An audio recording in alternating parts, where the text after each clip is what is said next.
What's good, Mogul Sam? And I'm back with another banging banger. Back at it again, sibuyile. Namhlanje sizokwenza ama-order types. Ama-order types. So basically, ama-order types esinawo mathathu.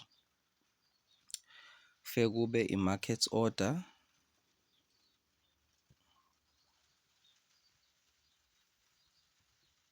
number one. Number two, i-limit order. And then number three is stop order. So namhlanje ngizobe ngichaza wonke lama-order ethu, wonke lama-order ethu ukuthi ayini and umsebenzi wawo wenzani.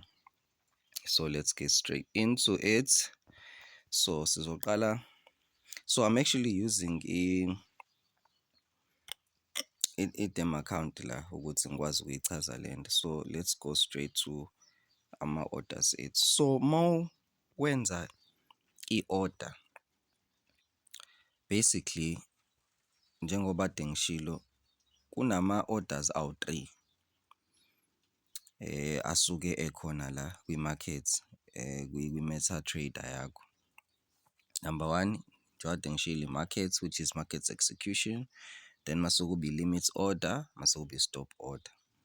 So wonke-ke lama-orders ethu asebenza ngey'ndlela ezingafani. So namhlanje-ke ngizosidiva in. So number one, market execution order.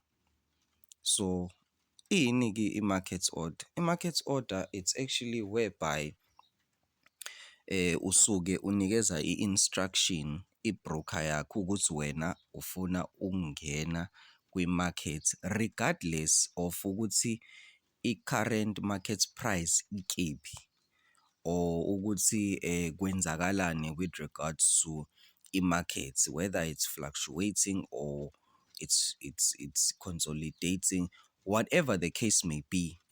Wena usuke ufuna ukuthi nje umnitshela nje i-broker yakho ngalesikhathi upressa u-buy or noma usell, usuke uthi kwi-buyer yakho kwi-broker yakho, mina mfethu ngicela ungene as immediate as possible, because according to whatever reasons wena osuke unawo with regards to i-entry yakho, usuke ufuna ukungena ngaleso sikhathi directly, kungabi khona ukuthi i-broker iya-delay with regards to ukuthi ifake i-order lakho kwi-market.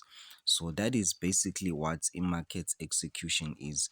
It's actually buying and immediately having your order ukuthi ingene at that moment time, ngaphandle kokuba ukuthi wena uze ulindiswe or mhlambe kube khona ama-delays with regards to i-order lakho. Usuke nje unganandaba nayo yonke into, uthi nje market execution, ufuna nje ungena manje.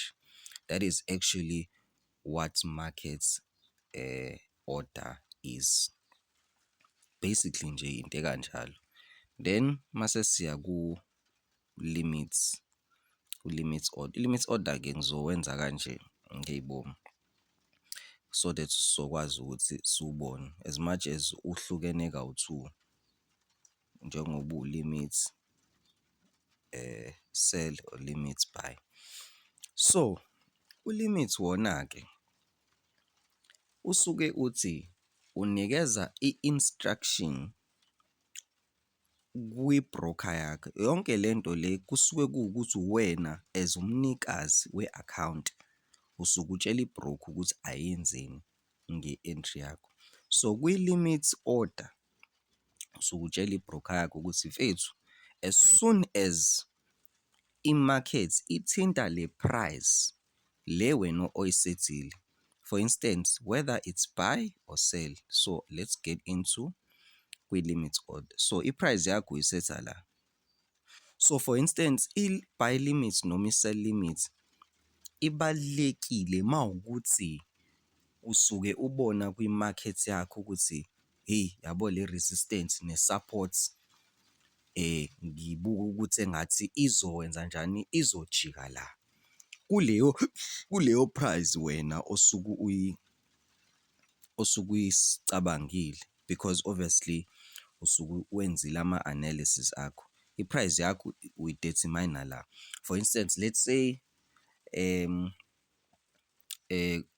asithi ngoba la u-buy limit, asithi because obviously u-buy limit uzokwazi ukusetha from kwi-support yakho u-buy limit, because usuke uy'tshela ukuthi okay, let's say mhlampe previously bekunama-point kule price abekade ejika, ama-point mhlampe ibijike for instance mhlampe ibijike previously kawu-3 kuleli point lela, senze umzekelo. So manje usuyayibona futhi ukuthi ifuna ukuphinde futhi izojika kuleli point okwesi-4. So wenzani? Ufaka i-buy limit because wenzela ukuthi by the time ithinta le price yakho isinyuka, inyuke nayo, yabo, ukuze ikwazi ukuthi ifike ithinte le price then inyuke nayo iye phezulu. That is what buy limit means. And then u-sell limit-ke, it's the opposite of that.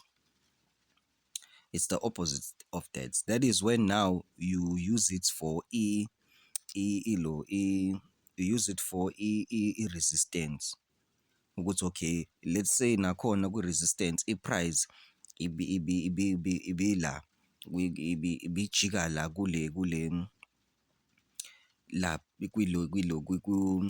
ibijika la kule price kwi-resistance yakho. By the time isifika kwesi-4 nakhona ifike ithinte laphana. Mayisithintile uyazi vele ngoba ubuka i-previous ukuthi okay vele le market inokujika kule price. So by the time i-trigger and then masishona phansi, that is when now usuwenza imali-ke. That is i-mission or ilona indaba ye-sell limit no-buy limits, but yonke lento isuke imelana no-limit order ukuthi la bawuhlukanisile. Okay, fine. Then-ke mase siza kule part yokugcina-ke, which is stop order.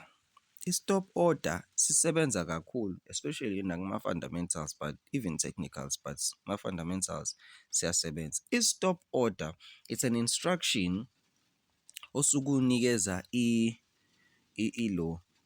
i-broker ukuthi once i-price yami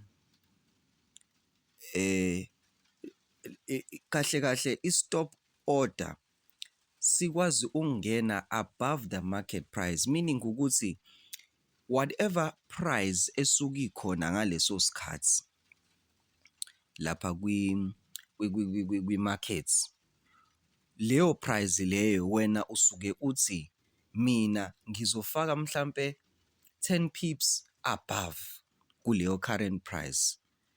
10 pips above ukuthi once yashaya 10 pips above, mina ngithi i-entry yami ifake kuleyo price le ngiyibekile above the current price. Yizwa into eyishoyo. Same applies to i-sell stop. Whatever price esuke ikhona ngaleso sikhathi kwi-markets, whatever price esuke ikhona ngaleso sikhathi i-current, usuke uthi mina ngicela ukuthi mhlampe umzekelo futhi 10 pips below the current price. Below the current price. Ngicela wenze njani? I-order yami uyifofile. Yayizwa lento eyishoyo. Uyifofile mawukuthi nje iyafika i-price kule sell stop engubekile ngaphansi kwale current price esuke i-range kuyona i-market, ngicela ukuthi ufofile. Basically nje iyona into esuke ibalekile leyo kwama-orders yo-3. If you understand injongo yalama orders lawo, you would know when to use them and how to use them. So it's not going to be a long video. So that is all, guys, that I wanted to see understand and siyithole ukuthi kahle kahle isebenza kanjani. If ever kukhona ongaku-understand-i, make sure you request comment phakathi, and then ngizoyenza i-video again ezokwazi uku-elaborate, or I will just explain straight kwi-comment section ukuthi what it is that you need to understand about ama-stop orders. Make sure ukuthi when you comment, obviously ube specific ukuthi in which area whereby onga-understandanga kuyona. So guys, thank you so much. Subscribe, like, comment, and on the road to 5K. So make sure you support Team Forex Moguls. Danko.